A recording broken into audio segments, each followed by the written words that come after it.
Estamos aquí con el doctor Jorge García Tamayo. Realmente para mí, para nosotros fue, digamos, una noticia, una bomba, pues realmente hemos hablado mucho de cáncer de cuello uterino y de BPH y no sabíamos la información que el doctor había hecho uno de los primeros descubrimientos o la primera asociación entre lo que sería el cáncer de cuello uterino, las lesiones de cuello uterino y el BPH, que ahora todo el mundo lo conoce como algo natural, pero eso no fue siempre así. Sí. Pues cuéntenos un poco, doctor, cómo fue esa experiencia. Bueno, la historia, ubicarme primero. Yo nací en Maracaibo el año 1939, por lo tanto, este año voy a cumplir 86. Imagínate. ¿Y se graduó aquí de médico? Me gradué de médico en el año 63 y me fui a los Estados Unidos a hacer anatomía patológica.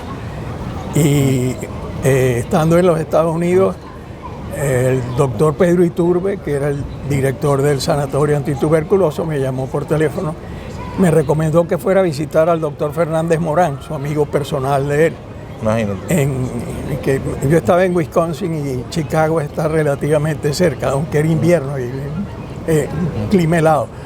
Yo fui a hablar con Fernández Morán y el interés del doctor Iturbe era porque él había conseguido un microscopio electrónico para el sanatorio y quería, bueno, que el doctor Fernández Morán nos diera las instrucciones para cómo lo íbamos a... Claro.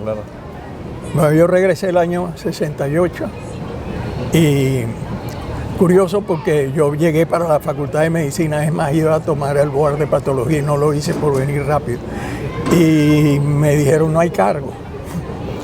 No había cargo en el momento. Entonces, claro, estaba ubicado en el sanatorio y en el sanatorio instalamos en 1969 un microscopio electrónico muy de primera y siguiendo las instrucciones del doctor Fernández Morán. ¿Estamos hablando de qué año, doctor? Estamos hablando de 1969. 69.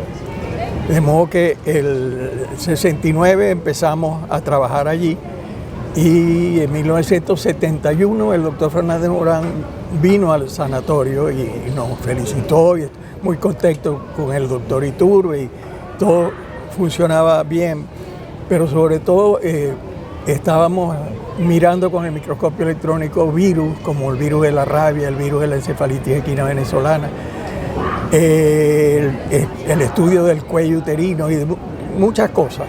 Entre paréntesis, para esa época la causa de muerte en mujeres por cáncer en Venezuela más alta era cáncer de cuello uterino. Cuello uterino, sí, señor. Y curiosamente el Zulia, donde esto no es una cuña, pero nunca ha habido un hospital oncológico en el Zulia. Hace falta. Sí, en el Zulia tenía la incidencia más alta. Bueno, sobre esa base dio la casualidad que ese mismo año 1971 hubo un congreso de la Sociedad Latinoamericana de Patología aquí en el Hotel del Lago. Y la Sociedad Latinoamericana de Patología reunía a los patólogos más importantes de Latinoamérica. Y allí vino un ginecólogo de Caracas, el doctor Jorge Nájel. Y Jorge Nájel mostró unas cosas que él llamaba atipia rosada. Colposcópicamente, el doctor Helio Casale, que hizo el trabajo con él, mostró que ahí había lo que él identificaba como unos papovavirus. Yo estaba al lado del doctor J.T. Núñez Montiel, un famoso y muy importante ginecólogo zuliano, que me dijo, pero bueno, yo pensando en las tricomonas, esto es un virus, esto hay que estudiarlo, te voy a empezar a pasar mis biopsias, porque el doctor Núñez Montiel era de los que si la paciente tenía algo sospechoso y no venía, la iba a buscar con la policía. Imagínate, para que se atendiera, no dejara... Sí. Y bueno, y empezamos. De manera que cuando pasaron 2 años, el congreso ese se da cada 2 años. En 1973, el evento se dio en Mérida, Yucatán, en México. En México, eso es México, ¿no? Y allí presentamos los hallazgos nuestros, que mostraban por primera vez que en las distintas biopsias de cuello uterino existía el virus del papiloma humano, que dijimos esto tiene que ver con cáncer, porque mientras más atipia eran las lesiones, pues había más virus. Me acuerdo que el doctor Javier Arias Estela, que es un patólogo peruano muy famoso, estaba presente y me dijo, mire muchacho, usted no tiene idea de lo importante que es lo que usted acaba de mostrar.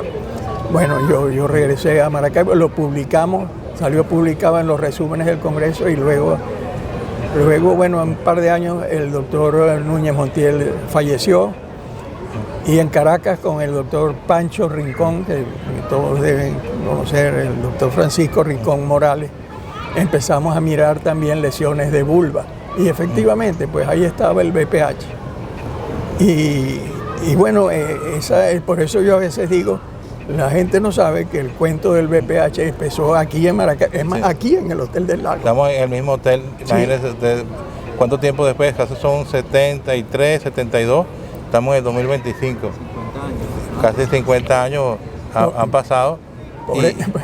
Y que antes de eso no había relación entre lo que era lesiones de cuello uterino, cáncer de cuello uterino y VPH. No se sabía esa relación como tal, ¿no?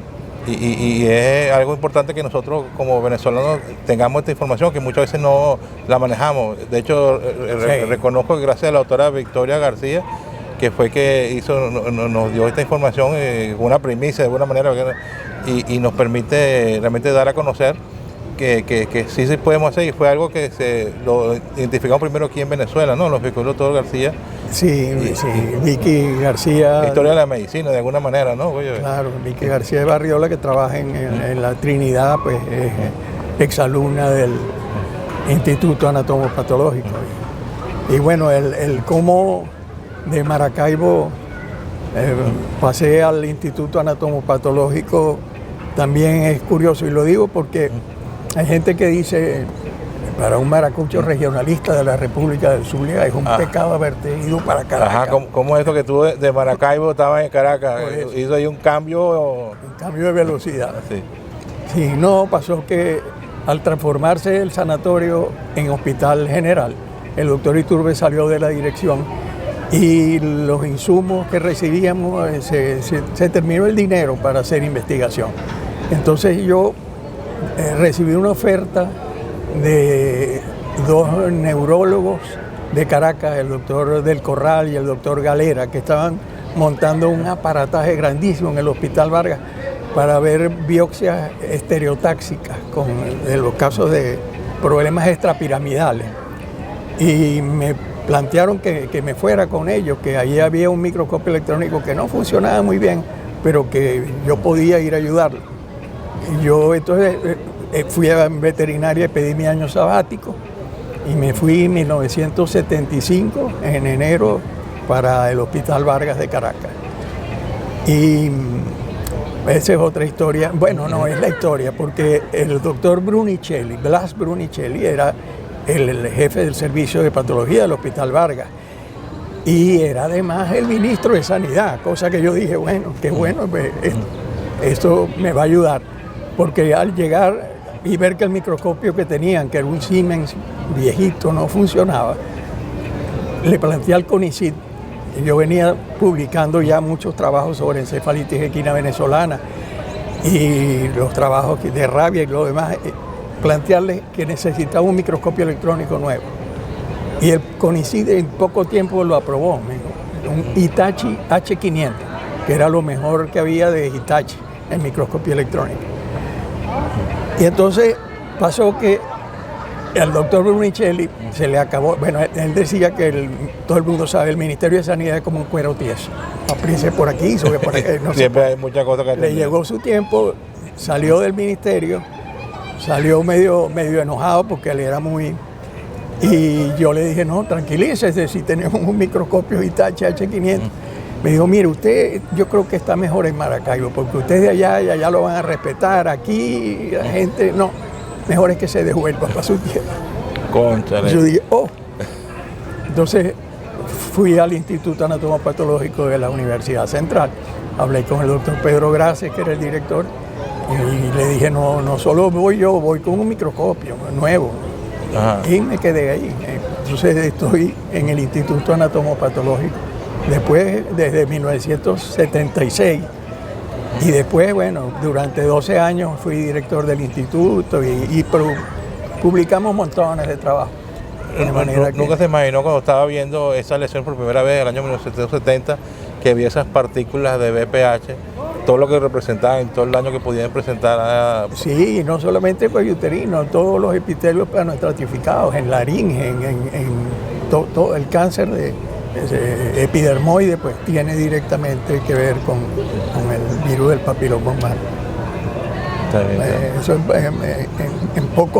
un poquito rato el recorrido. Sí, no, es un recorrido interesante y pensar que ha pasado el tiempo y seguimos, digamos, conociendo y aprendiendo más cosas del VPH, cada vez cosas nuevas. Ahora viene la vacuna, viene ahora a tomar en cuenta para detectarla como pesquisa del cáncer y todo relacionado con el VPH. O sea, estamos, digamos, esa información es muy valiosa, ¿no? Porque hubo mucho tiempo donde se decía que no se estaba seguro, que si de verdad era. El doctor Suhausen en Alemania ratificó que sí, el cáncer epidermoide está relacionado con VPH y le dieron el premio Nobel al doctor Suhausen.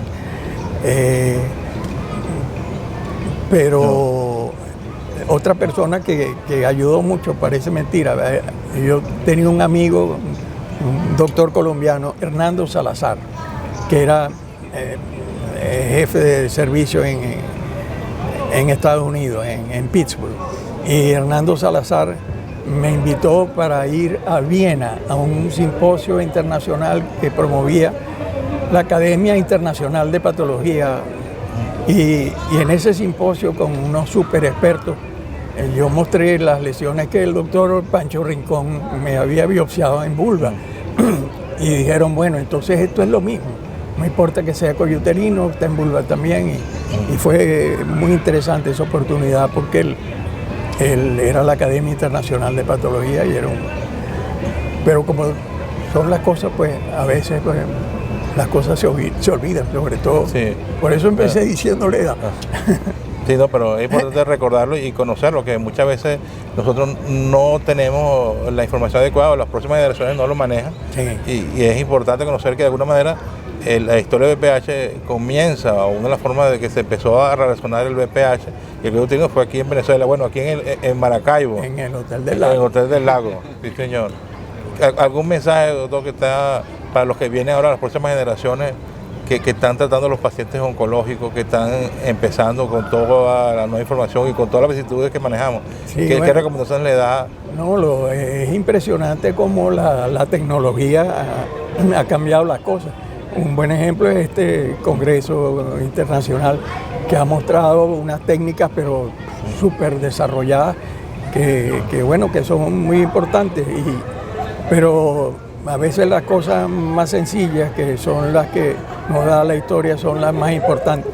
Por ejemplo, nosotros antes decíamos que el control de calidad de los hospitales lo da la autopsia. La autopsia es la única que es capaz de decir con toda certeza qué es lo que tenía el paciente. Ahora dice, bueno, no, pues la tomografía, sí, es verdad, pero eso sigue siendo una tomografía. Ahora no se hacen autopsias. Eso sí es verdad también, pero hay casos donde, bueno, sería importante. Sí, señor. Bueno, doctor, que muchas gracias de parte de nosotros, de las secciones de Ginecología Oncológica, de nuestros compañeros de Ronald, de Maciel y de Juliet. Gracias por dedicarnos este tiempo y que seguimos aquí trabajando y de alguna manera tomando la batuta suya para seguir viendo a los pacientes, ¿vale? Claro que sí. Estoy a la orden.